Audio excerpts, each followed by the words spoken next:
ให้เข้ามาเนาะก็สบายดีแล้วก็ติดตามช่วงนี้ให้ได้เนาะเพราะว่าโอ้ยตังก็ได้เดือนปลายโทรศัพท์ตอนนั้นก็กึกกักคือเก่าแล้วเน็ตกากแล้วอยู่ประเทศลาวนี่สงสัยต้องเปลี่ยนเป็นประเทศอื่นแล้ว ว่าลิ้นเน็ตซาเฮ็ดหยังก็บ่ได้ลงแรงลงคลิปอะไรทำไมก็โอ้เด็ดโคตรซาเลยก็เลยบ่ได้ลงมาตั้งเดือน2เดือนถ้าผู้ใดว่าเข้าเบิ่งตลอดก็อย่าสุดได้อย่าสุดนั้นเพิ่นตายแล้วยังเนาะก็แบบเน็ตซานี่เฮ็ดสั่งก็บ่ได้มันรุ่นแซดนี่รุ่น2-3นาทีจึงเข้าข้อความนึง เอามาเข้าเรื่องจริงจังของเฮาเลย ตอนนี้เนี่ยตอนนี้ตกเนาะไปอยู่อันเกียนสว่างเดี๋ยวนี้ขึ้นมาอีกปิกแล้ว โคตรดีใจเลยแต่ว่าแฮกปากบ่ได้เนาะเพราะว่าเจ็บคอ มื้อนี้เป็นไข้เด้หลายๆเรื่องมื้อนี้สิมาเฮ็ดคลิปอยู่แรงครับเบิ่งเนาะนอกจากที่แบบหลายเดือนหลายฟ้าหลายปีเนาะบ่ได้เฮ็ดคลิปจนว่าแบบหลายๆคนก็โอ้คือสิแบบบักอันนี้มันตายหรือบ่ลงคลิปตลอดแล้วมื้อนึงบ่ลงเลยสิว่าเดี๋ยวนี้มามื้อนี้จิตเลยแบบลงคลิปอยู่แรงครับเบิ่งเลย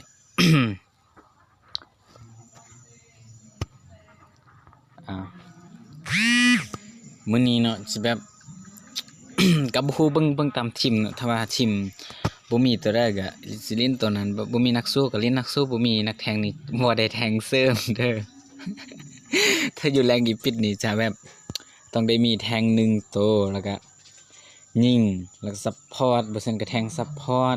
แล้วก็ต้องมีนักสู้แล้วก็นักฆ่าจะฆ่าแทงบ่ได้เนาะถ้าอยู่แรงอีปิดถ้าอยู่เกียนนี่ก็ธรรมดาแล้วเนาะ ถ้าในอันเวอร์ชันนี้เขาจะแนะนำแบรนด์ตัวนี้เนาะแบรนด์แบรนด์วาเลียเนาะ เอาไปแบรนด์บาดังฮาสเตียกันดีกว่าแบรนด์วาเลียนักเวทเนาะแบบมันปรับใหม่มันโอ้โหติดดาเมจอย่างแรงเลยถ้าแบบฮีโร่ตัวบางๆอย่างแบบนี่เห็นบ่บักกอดบักอันบูโนนี่เจอมันเป่าไฟสะสองบ้านนี่โอ้ไปสวรรค์โลกหน้า แต่ว่าถ้าเสียงที่ปากนี่โอ้โคตรดังเลยเดี๋ยวนี้นะถ้าว่าเข้าไปเบิ่งคลิปอยู่ YouTube แล้วบ่ได้ยินเสียงนี่ขอให้ทุกคนเนาะใส่สเบาเพราะว่ากัดเดี๋ยวนี้ก็ปากแห้งจนรอดลมจะแตกออกมาเนาะพี่เราจะยังบ่ได้ยินเสียงเวลาเข้าไปเบิ่งคลิปของตัวเองก็งงอยู่นะหรือว่าเป็นแอปตัวนี้นี่บ่มันจังแบบอัด เสียงบ่ได้แบบ เต็มจริงเต็มจังไปสั่งถ้าแบบป้าเราเงยหัวขึ้นมาเนี่ยก็ได้ยินเสียงคอยไปนิดนึงได้ป้ากลมซะนี่ตลอดมันจะเป็นแบบการที่แบบบกคักบกโคตรไปสั่งเนาะนั่นแหละ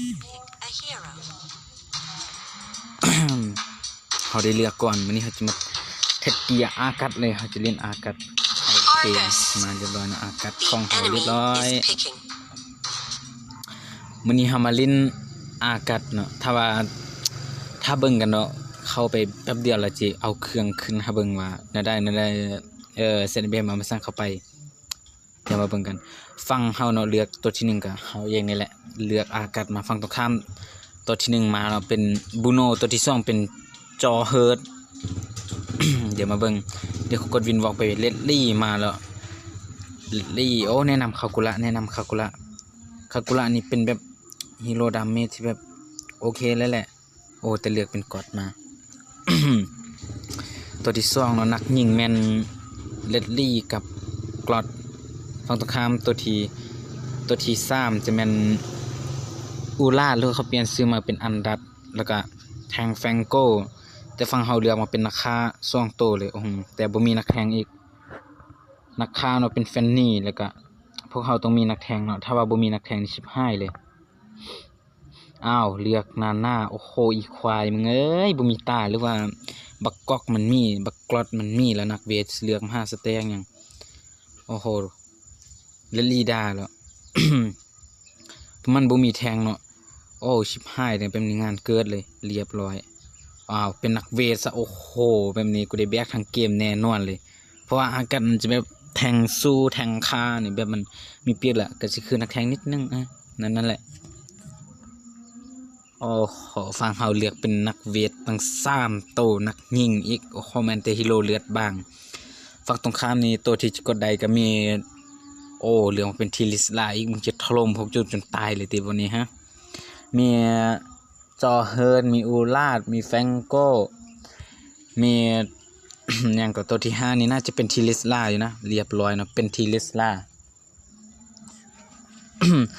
ส่วนว่าค่าต่อสู้แล้วแต่จะเอาไปเนาะจะเอาเป็นการ์ตูนหรือว่าจู่โจมก็แล้วแต่จะเอาไปแต่ถ้าลึงเราได้ก็เอานั้นไปลึงจู่โจมเอาจู่โจมลึงการ์ตูนก็เอาการ์ตูนส่วนว่าเครื่องจะเป็นแบบนี้เนาะก่อนอื่นเลยออกเป็น รองเท้านักรบเนาะต่อไปก็เป็นดาบล่าปีศาจต่อไปเป็นเขี้ยวกัดก้อนวิญญาณสิโลหิตนักรบวิปลาสแล้วตัวที่สุดท้ายก็เป็นใบมีดความสิ้นหวัง สำหรับผู้ใดก็เอาไปลองใส่เบิ่งตัวที่1นี่เด้อเดี๋ยวมาเข้าเบิ่งเกมนี่ว่าจะเป็นอะไรถ้าฟังเฮาจิแตกหรือบ่ยานจิแตกหลายก่อนนะเพราะว่าฟังเฮาแม่นตัวเลือดบางเดี๋ยวมาเฮามาทบทวนเบิ่งฮีโร่ไฟเฮา กันอีกครั้งปากไทยปนลาวกู ชิบหายเลยแบบนี้ มีกรอดแล้วก็มีลิลี่มีอากาศเลดลี่นาน่าฝั่งตรงข้ามจะมีทิลิสลาจอเฮิร์ตบูโนอันดัตแล้วก็แฟงโกแบบนี้กูตายทั้งทีมตายทั้งเกมเลยแบบนี้ ทีมแม่มันยังเจอทีมแบบนี้แม่นแต่ตัวเล็กบางเลย เดี๋ยวจะขอโยกขึ้นไปเลนถึง ถ้าว่าไพ่แบบจะฟาร์มไล่ๆก็แนะนำเขาออกเป็นมีลาสัตว์อยู่บนเลยก็นี่มีลาสัตว์เนาะถ้าว่าผู้ใดที่จะออกเป็นอันนี้ก็แล้วแต่เนาะออกเป็นเกลือไปก่อนเลยก็ได้รองเท้าบูท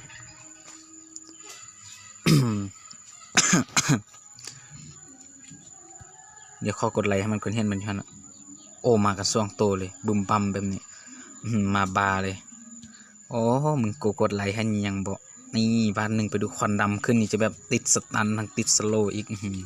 โอ้ไปฟัน2บ้านโดนชิบหายเลยกูมันคือบอกเขามาฆ่ากูฆ่าปอมเลยสิกันนี่ยิงมันป้อมยิงมัน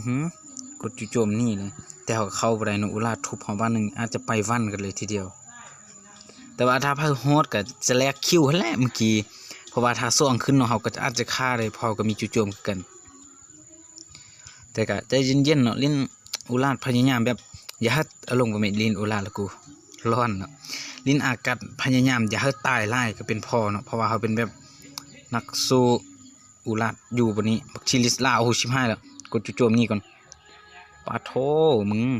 เรียบร้อยบูโนยาเด้อพี่น้องเรียบร้อยกูมาบ้าเลยฟังจะได้คิวสุดท้ายตัวเองตาย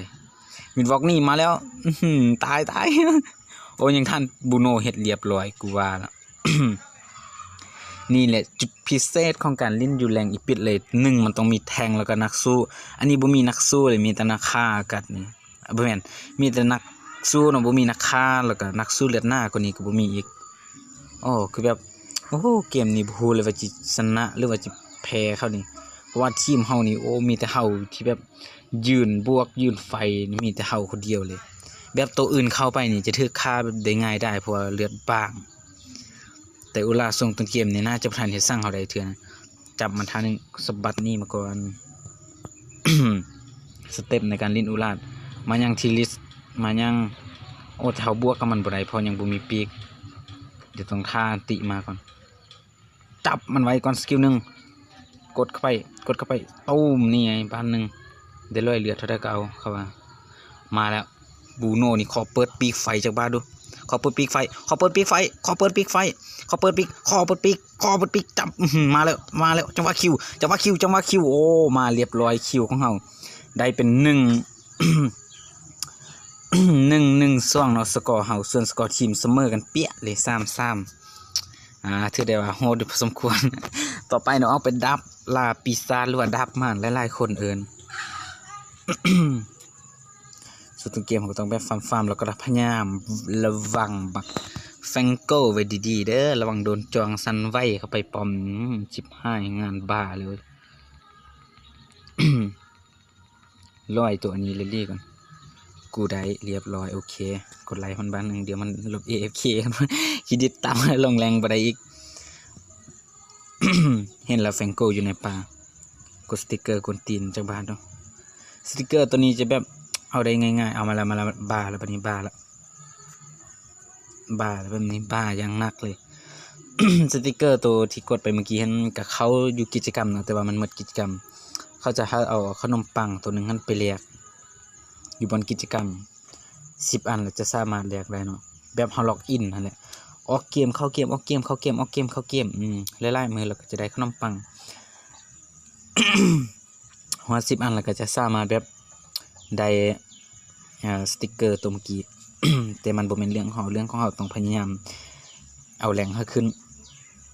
สกอร์ทีมเสมอกันอีกละ4-4อีกละ 4-4 บ่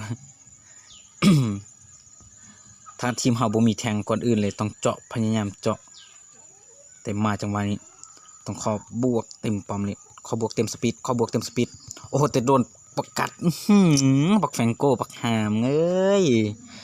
นี่โอ้โดนแฟงโก้นี่ยังหนักเลยปอมโจมตีตั้ง1,700นะปอบักบูโน่ตั้ง2,917บ่ตายกูก็บ่แม่นนักสู้ที่แบบจิตนักแน่นปานนั้น เหลือซัมติงแมวนึงเขาไปตดใส่กระแตกแล้วเดี๋ยวเช็ดให้เบิ่งบ่เสือโอ้แต่ต้องไปเบิ่งปอมลุมมาก่อนที่สำคัญเลยเวลาลิ้นอยู่แรงนี่ต้องแบบเบิ่งพยายามเบิ่งปอมสำคัญเลยที่สุดมันปอมลิ้นอยู่แรงเลย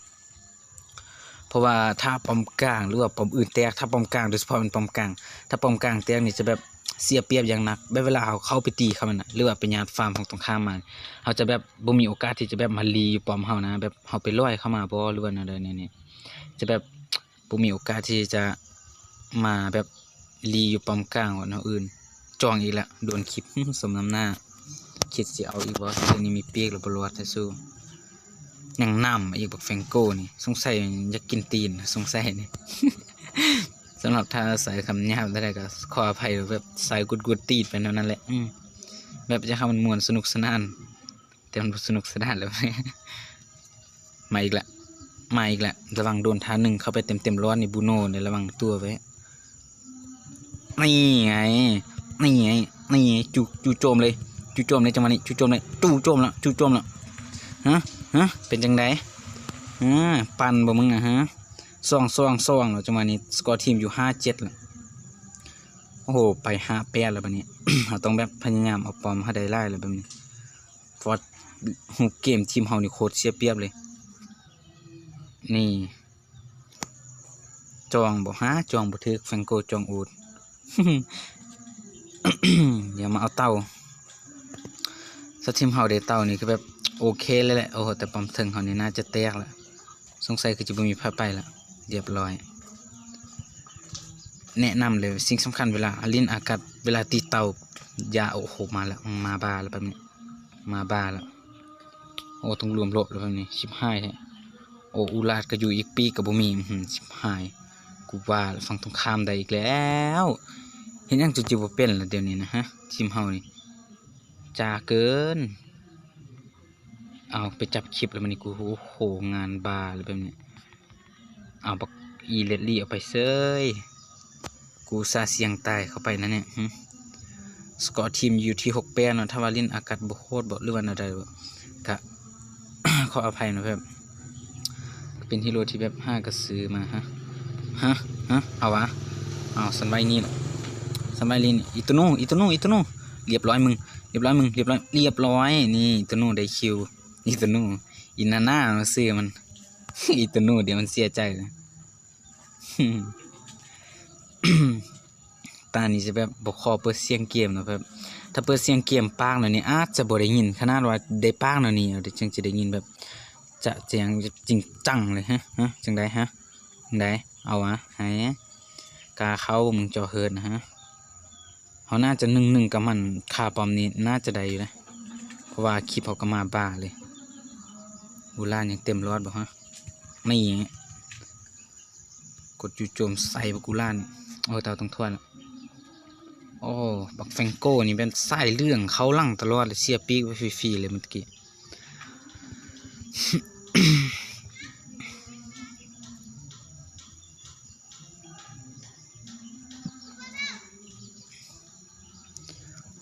ต้องพยายามระวังมาแฟงโก้ให้ดีๆได้มาแล้วเนาะ เกี่ยวกับตอนต่อไปมันวิญญาณซีโลหิตแต่เขาต้องวิ่งไปเสริมเอาแตกเรียบร้อยหูปอมเขาอาจจะได้เปรียบแต่ว่านี่ฮาวว่าโอ้ยตัวนู้นได้คิวตลอด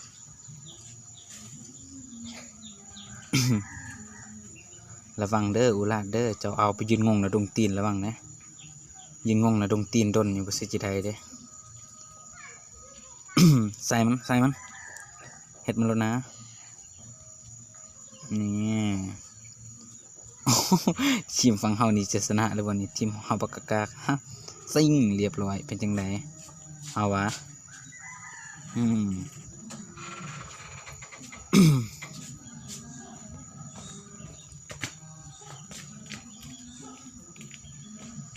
เอาเน็ตกากเอาปะเนี่ยเอาวะฮะ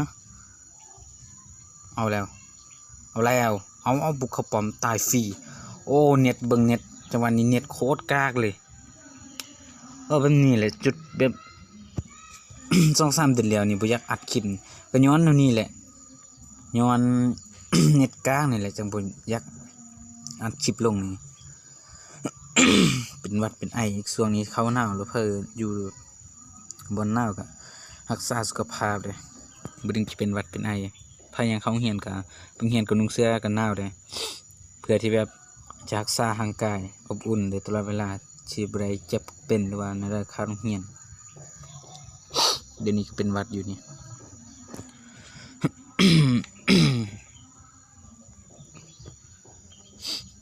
คนเล่นได้ดีก่อนระวังปอมดีๆเด้อไพลินแรงนี่มานี่แหละมาเอาแม่ทีลิสลานี่บักปันป่วนส่งต้นเกม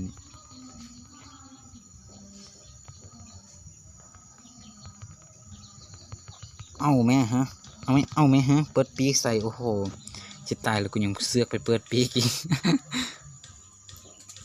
แฟงกูเอาแล้วลงไปจับรถโอ้โหชิบหายเลยแบบนี้โอ้แบบนี้แหละคอเสียนี่โคตรห้าวเลยอากาศนี่มันจะห้าวไปหัวสุดวะโอ้อุลาดฟังตรงข้ามรูอันดัดนี่ไปซอยปอมบ่มึงฮะ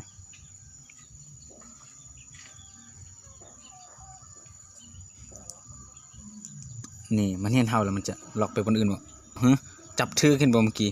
โอ้โหยังเจียงต้องเข้าไปเสริมลังโอ้มีคนโทรมาชิบหายแล้วกูแบบนี้ตายฟรีกูว่าแล้วโอ้ยเดี๋ยวขอรับโทรศัพท์เบอร์หนึ่งเด้อแบบนี้แหละเวลาเล่นเกมนี่โอ้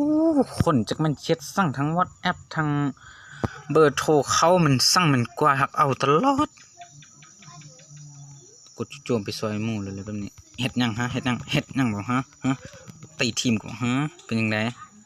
บักบูโน่บ่ร้อยลังเมื่อกี้ฮะตอนมีคนโทรมาจองไหมจองแล้วนะเสื่อนจะจองรถให้แตกสายโอ้ร้อยนักยิงบ่ฮะร้อยนักยิงบ่ฮะร้อยนักยิงบ่ฮะ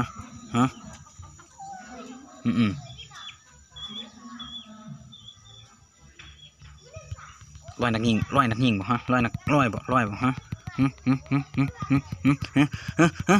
เบนโอ้ยตัวตึงลิ้นกวนตีนตายเลยปะลิ้นกวนตีนสาธาซ่วงบททันโอ้ยลิ้นกวนตีนตายเถอะฟังตรงข้ามนี่ป้าต้องพิมพ์จากบ้านแล้วฟังตรงข้ามนี่ลิ้นกวนตีนเกินต้องพิมพ์แล้วล่ะจุบเกมนี่จะส่งใส่จะได้ติดตามมาจับเดียวเพราะลิ้นกวนตีนแบบนี้เอาแล้วบริกรนั้นทุกคนวันนี้15แล้วมัน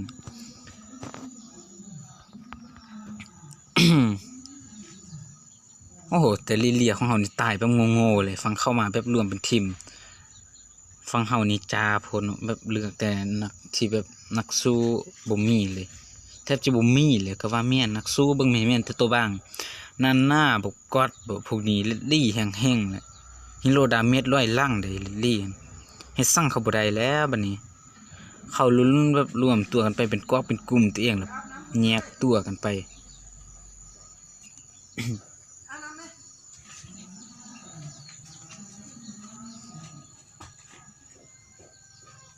จับมันเฮ็ดมันบักนี่ไอ้เงี้ยฮะกดจุ่มเอาแล้วบักแฟงโก้นี่กัด5 สแต็กนะวะโอ้ยบ่ได้จะคิวโอ้ได้1 คิวตาย2เพิ่นฟังเฮาโอ้บักอันนี้มึงไหมโอ้เจอทีมจ่าแบบนี้นี่เลยสิตาย5เขา เฮ็ดมันบูโน่เฮ็ดมันนั่นแหละนี่5 สแต็กแล้วก็เดี๋ยวเก่งให้บักบูโน่นี่แล้วเกิดตายนี้ก็ตั้งใจตั้งจิตตั้งใจอธิษฐานนำข้ามันให้ได้เลยบักบูโน่ลิ้นกวนตีนตายใช่ปะ แต่ก็เป็นยังส่วนสกอร์ทีมโอ้ฝั่งเฮานี่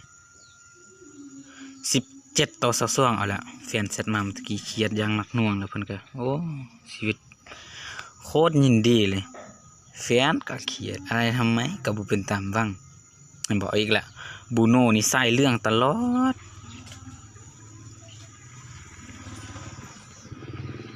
นี่เห็นบ่ต้องพยายามเอาบักบูโน่นี่ให้ได้เด้อถ้าจะให้ทีมของไดนาเมจแล้วก็ชนะนี่บูโน่นี่ตัวการสำคัญกว่าเพิ่นเลยอยู่ป่าบ่ฮะพยายามเอาบูโน่นี่ให้ได้เด้อเรียบประกอบสังหลีโลกอะไรทำไมลิงสตูโวอะไรล่อแร่กินตับโอ้แต่คนเซตมันนี่ที่กูจะตายหลอกอีตัวนู่นแล้วโอ้โหพิมพ์มาสัตว์อีกไอ้เงี้ยฮะร้อยแต่บอกฮะร้อยแต่พวกกิโลบ้างบ่มึงฮะเครื่องเขาชื่อเดี๋ยวแห้งเอาฟังข้ามแต่รอดตัววะกูจะตายยันมีคนเซตนี่แหละนี่เห็นบ่โอ้ยที่รักกูรักมึงที่สุดแต่มึงอย่าแชทมาตอนกูเล่นเกมได้ไหมกูต้องใช้สมาธิ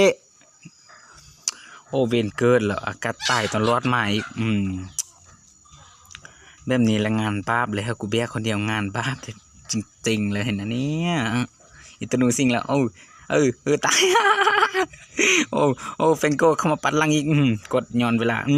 ซีเดโอทีมกดเท็ดมันกดโอ้ชิไวแม่เฮากะหน้าได้มีโอกาสสูงที่แบบเขาจะพลิกเกมชนะน่าจะโอเคเขียวเกิดโอ้กดลิ้นยังโหดเปิดอัติแบบตรู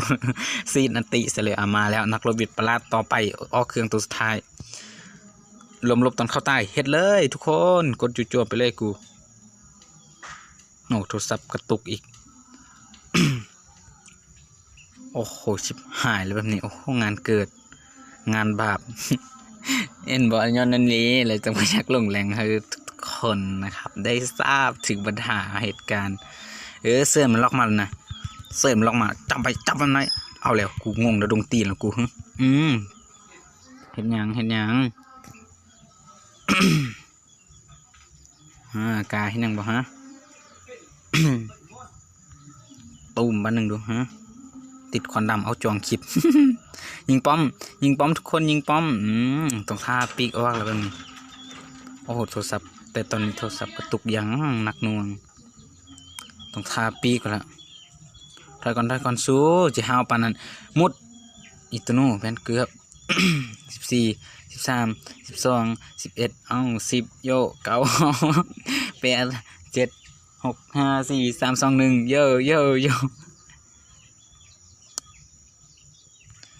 ใส่จำปอมตีป้อมแม่ตีป้อมเอาตีป้อมแตกใบแม่เอาแล้วโน่บันนี้แล้วมันเขาจะพลิกเกมกับตาย5ทั้งทีมแล้วบันนี้กูว่าแล้วตีเรียบร้อยเลนลี่ยังจาเลียนพันนี้มึงถึกไฟโกจวงตาย5เลยอิตานูตายอิตานู อิตานูปลอดอิตานูกูว่า ไปแม่อิตานูเลียนโอ้เฟนโกจวงอีกเรียบร้อยมึงประธานนี่เลย ลิเลียพันนี้ทอยแม่ลิเลียโอ้โหไอเลียตีนมึงเด้อเอาทิลิสลาเขาล่างอีมึงเรียบร้อยอิเลลี่ทอยไว้สู้เดิมนี่เลยเขาเสียของปอมกลางแตกแหละนี่บักกันนี้พี่บาไปเปิดตีมันเอาไปแม่สู้อย่าปอมแตกเลย โอ้โหแฟนกูเซตด่ากูตอนนี้เนาะใส่ตายเทกูสมาธิต้องใช้อย่าพึ่งทักกันมาได้ไหมกาล็อกผมฮะกดจุดโจมใส่กูล่านี่ก่อนนี่โอ้โหกูเบื่อฟังตรงข้ามกลิ้นกวนตีนแถวเอาแล้วบักอันนี้ก็จะไปใส่บุไปมันย่างน้ำคนอยู่ซอกห้าจะตายทั้งทีมโอ้ลิ้นกวนตีนนะมึงเนาะโอ้ซอกห้าจะมึงเด้อ เห็นยังฮะยังฮะเห็นยังฮะปัดกูบอกมึงฮะเอาแม่เอาวะฮะเอาวะ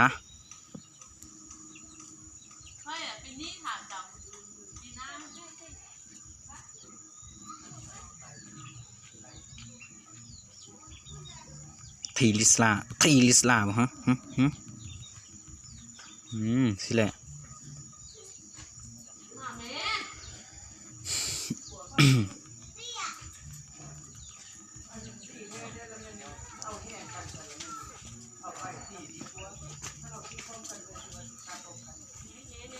รวมลบอะไรมันต้องไปเอารถด่วนนะ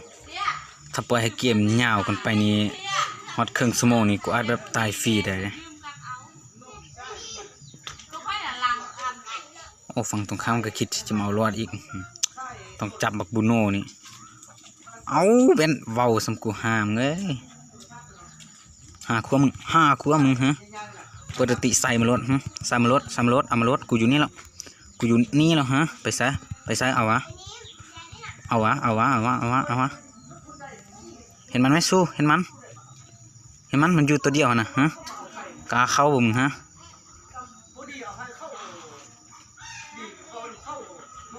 ตายเยอะเกือบตายตายเฮเลนดี้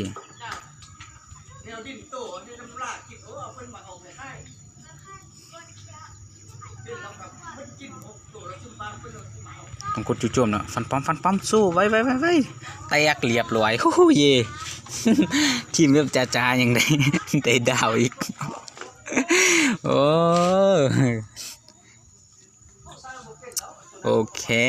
ทีมแบบนี้เลยต้องการทีมมีแต่พวกเลือดบางมาเลยปิก5-3 ดาวโอเคให้ที่แบบบ่มีเครื่องอากาศอยู่กับลองเอาเครื่องอากาศไปใส่ได้เนาะถ้าว่าคนอัดคลิปได้ลิ้นกากก็อย่าว่ากันเด้อตายทั้ง8นะสำหรับคลิปนี้ก็บาย